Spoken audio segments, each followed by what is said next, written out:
नमस्कार मित्रों, महाराष्ट्र विधानसभा चुनाव 2024 यानी कि अगले साल महाराष्ट्र में विधानसभा के चुनाव होने वाले हैं। लेकिन उससे पहले अभी 2023 में भी कई राज्यों के चुनाव है। ऐसे में राजस्थान, मध्य प्रदेश, छत्तीसगढ़ और तेलंगाना में चुनाव है। इन चुनाव के बाद अब बातचीत करें महाराष्ट्र के चुनाव को लेकर। लेकिन जो महाराष्ट्र के चुनाव है, उन चुनाव पर इन राज्यों के चुनाव का बहुत बड़ा असर होने वाला है। लेकिन जो हाल ही में ओपिनियन पोल सी वोटर ने जारी किए हैं, सी वोटर ने यह दावा भी किया है, अगर किसी ओपिनियन पोल के अनुसार ही सरकार बनेगी महाराष्ट्र में, चाहे महाराष्ट्र में आज चुनाव हो जाए या फिर हो 2024 में चुनाव, अगर सरकार बनेगी तो इन्हीं ओपिनियन पोल के अनुसार ही बनेगी। क्योंकि साथियों, जनता कई प्रकार की होती है, कई एमएलए को देखकर वोट देती है तो कुछ जनता पार्टी को देखकर वोट देती है। ऐसे में जो ये ओपिनियन पोल जारी हुए, ये ओपिनियन पोल महाराष्ट्र की उन जनता को लेकर जो जारी हुए हैं जो अपरिवर्तित नजर आ रही थी। वहीं बात करें अगर महाराष्ट्र की 288 विधानसभा सीटों पर,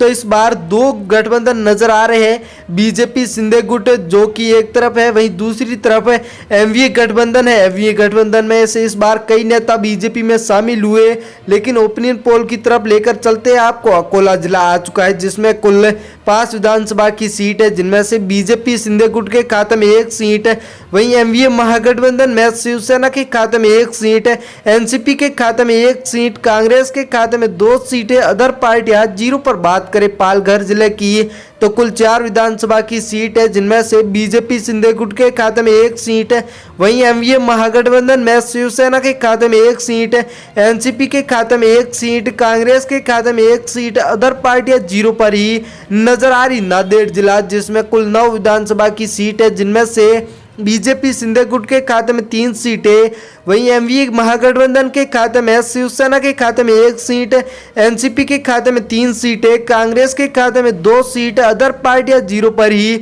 नजर आ रही। सिंधुदुर्ग जिला जिसमें कुल 3 विधानसभा की सीट है, जिनमें से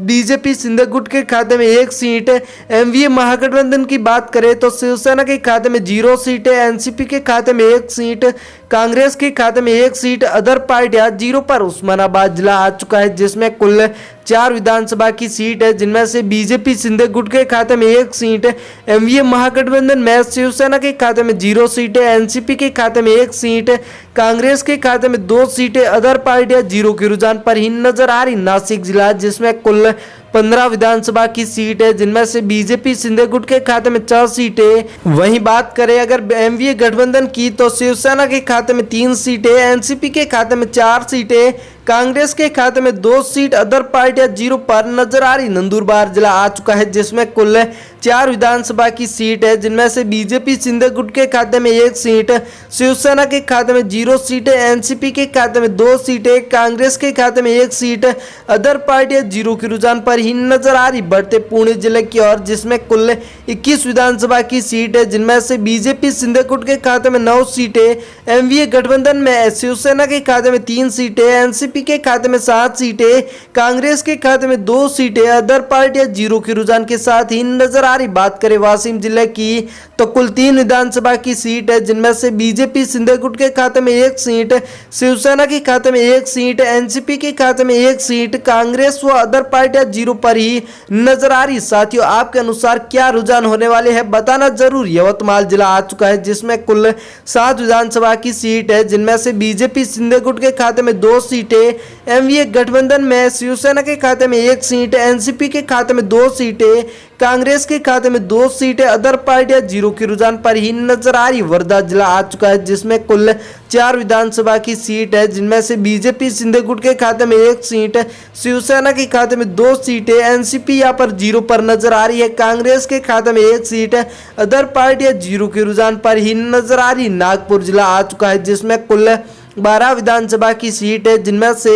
बीजेपी शिंदे गुट के खाते में 5 सीटें, शिवसेना के खाते में 2 सीटें, एनसीपी के खाते में 3 सीटें, कांग्रेस पार्टी के खाते में 2 सीटें, अदर पार्टियां जीरो के रुझान पर ही नजर आ रही। मुंबई जिला आ चुका है जिसमें कुल 26 विधानसभा की सीट है, जिनमें से बीजेपी शिंदे गुट के खाते में 4 सीटें, शिवसेना के खाते में 4 सीटें, एनसीपी के खाते में 7 सीटें, कांग्रेस पार्टी के खाते में 5 सीटें, अदर पार्टियां जीरो के रुझान पर ही नजर आ रही। बढ़ते अगले जिले अहमदनगर की ओर, जिसमें कुल 12 विधानसभा की सीट है मित्रों, जिनमें से बीजेपी सिंधे गुट के खाते में 5 सीटें, शिवसेना के खाते में 2 सीटें, एनसीपी के खाते में 3 सीटें, यहाँ पर कांग्रेस पार्टी के खाते में 2 सीटें, अदर पार्टियां जीरो के रुझान पर ही नजर आ रही। रायगढ़ जिला, जिसमें कुल 7 विधानसभा की सीट है, जिनमें से बीजेपी सिंधे गुट के खाते में 2 सीटें, शिवसेना के खाते में 1 सीट, एनसीपी के खाते में 2 सीटें, कांग्रेस पार्टी के खाते में 1 सीट, अन्य पार्टियां मित्रों यहाँ पर जीरो के रुझान पर ही नजर आ रही। बात करें सांगली जिले की,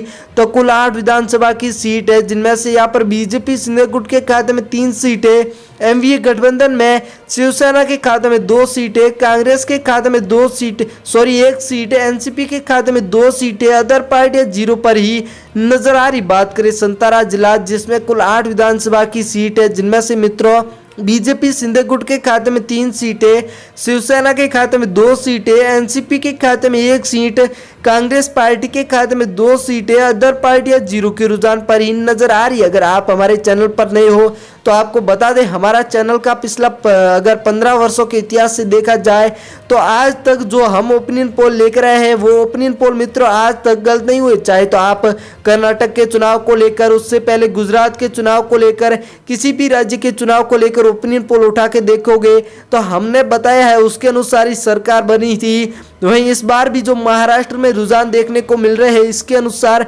कहीं ना कहीं जो एमवीए गठबंधन है वो भारी पड़ता हुआ नजर आ रहा है और सरकार बन सकती है।